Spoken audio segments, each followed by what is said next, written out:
Dugout News YouTube channel is what you're watching. Welcome aboard. Got some new news for you concerning Frazer Clarke, Fabio Wardley, and a fresh health update about that dent injury that Frazer Clarke did sustain in his fight with Fabio Wardley, that rematch with Fabio Wardley. Frazer Clarke has insisted Fabio Wardley hit him the hardest he's ever been hit in his stunning knockout defeat. Clarke was left with a dent in the side of his head after being brutally stopped by a series of thumping right hands in their British heavyweight title clash in Riyadh. It was later revealed that Big Frazer had suffered a fractured jaw and as a result was taken immediately to hospital to receive treatment. And in a fresh update, journalist Gareth A. Davis has revealed that Clarke had a surgical procedure to fix the damage, but is returning home to the United Kingdom. He posted on social media, just chatted to Big Frazer boxer at airport in Riyadh 5 minutes ago. His wife is with him. He's feeling okay. Jaw is wired. Showed me pictures of the breaks. 3, I think. We are on same flight to London overnight. Very pleased to know that Frazer Clarke is okay. He said to say to Fabio Wardley, well done, mate. I've been in boxing a very long time and no one has ever hit that hard. I'm proud of the 13 rounds we have had together. It was a real show of class from Clarke, who had returned to his feet after the damaging stoppage and impressed Wardley after their quick-fire meeting. The pair had left nothing in the ring during their first encounter, where they couldn't be separated in a draw after a brutal war left both heavyweights with facial injuries. But unfortunately for the former Olympian Frazer Clarke, it left more lasting damage and he will now face a challenging rebuild and recovery period. Wardley was extremely respectful to his rival and sent him prayers and best wishes after the fight, but nonetheless he insisted he has the power to cause problems for anybody in the future. I know that once I hurt someone, I can't get rid of them, he said after the fight. I had a few issues for the first fight, but I got rid of them, had a game plan and executed it. I learned enough from the first fight to know I had enough to beat him properly. I can't help it. It's my name. War by name, war by nature.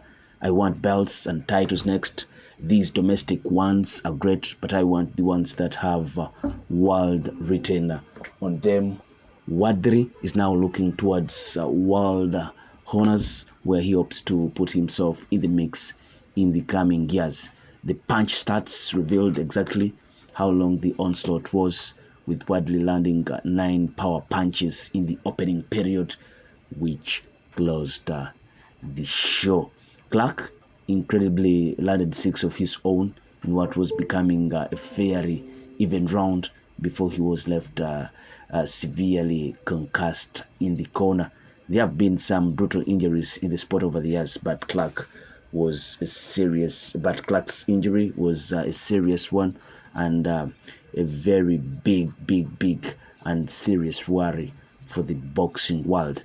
Daniel Dubois previously suffered a fractured orbital against Joe Joyce in 2020 during the world lockdown, but has gone on to win the world heavyweight title in stunning fashion. Super middleweight Billy Joe Saunders fractured his orbital in defeat to Canelo Saul Alvarez and has yet to return, but is eyeing a full comeback. It is unclear what lies in store next for Frazer Clarke, but many will cast doubt on if he can return to the ring as the same fighter. The British Boxing Board of Control's chief of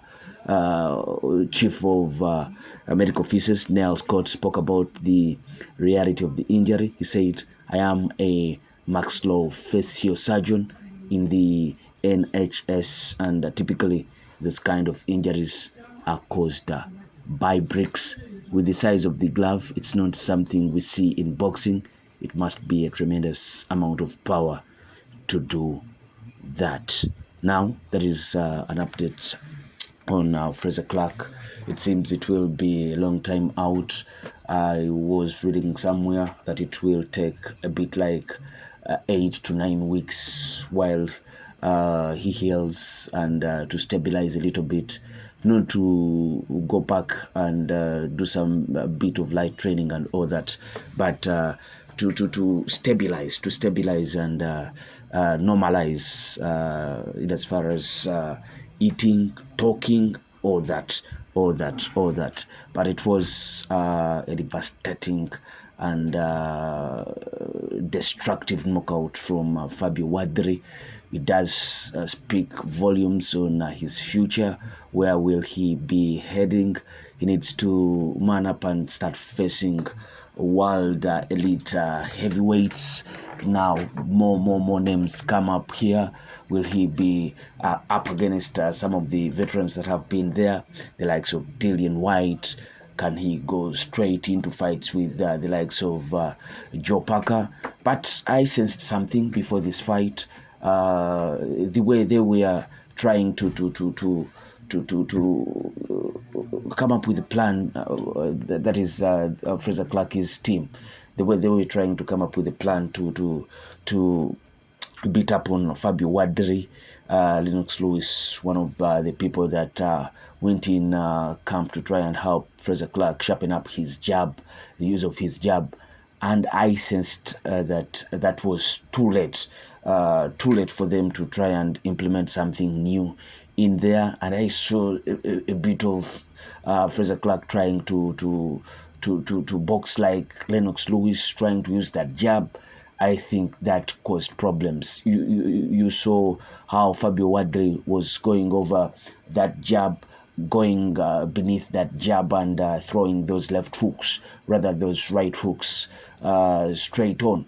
And those are the punches that brought about that dent on Fabio Wardley's jaw or cheekbone. So what do you think of what went on and what the future holds for Fabio Wardley and Frazer Clarke? Will he come back stronger?